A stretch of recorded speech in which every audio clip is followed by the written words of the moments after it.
Hi everyone, my name is Sadie DiMaggio, and my presentation is going to be about illegal dogfighting.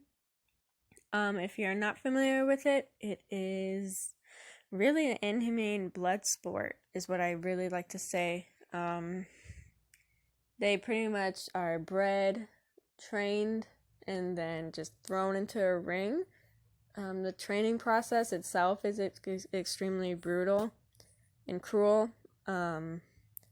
And when they are thrown into the dogfighting ring, they are forced to fight until typically one dies, or is just extremely injured to where it can't go on, and people usually just do it for entertainment and profit or money.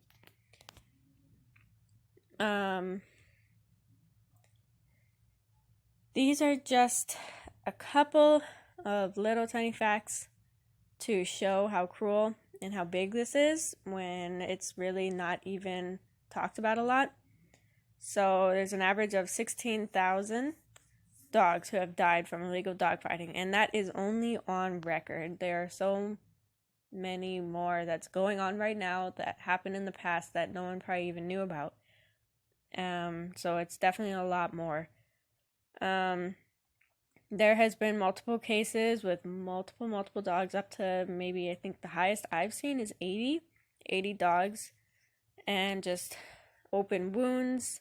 So a lot of them has problems with its jaw, because when they need to break up a fight, they break their jaws to get them to stop, because they're that trained to be that ferocious, and it's very bad.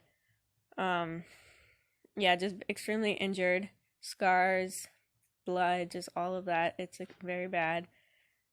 Very inappropriate, I guess, for a college assignment. An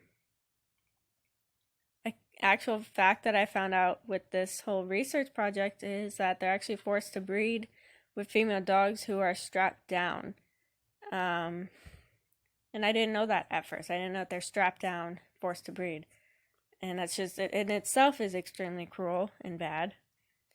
A lot die over not just the actual fight, but just from blood loss, shock, dehydration, and extremely exhausted because of not only the training but the fight itself, and definitely infections. A lot of infections.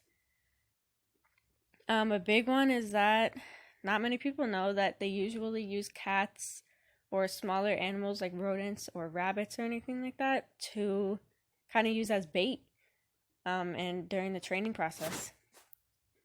There's a lot of different paraphernalia included in dogfighting. This is just a couple, and I put little descriptions to help you guys understand what each purpose is. Those are a couple of my slogans that I have looked up or maybe made myself. I think that they're very effective if they're shared. So, if you ever post something and you don't have a caption, and I think that we all go through that, just make it random and put down a slogan or a certain fact, and this could possibly help us spread, what's going on, and it still goes on to this day. And for my last slide, my call to action is pretty much sign this petition right there. I understand that you guys can't actually click on it, but I really actually want you guys to sign it and submit, because this is an assignment. But on my own Instagram, I'm constantly posting petitions for animals and different things, considering the ecosystem or women's rights, stuff like that. So I really hope that you guys learned something and are a little bit more open to talking about it, because it needs to be talked about, not hidden. Thank you very much.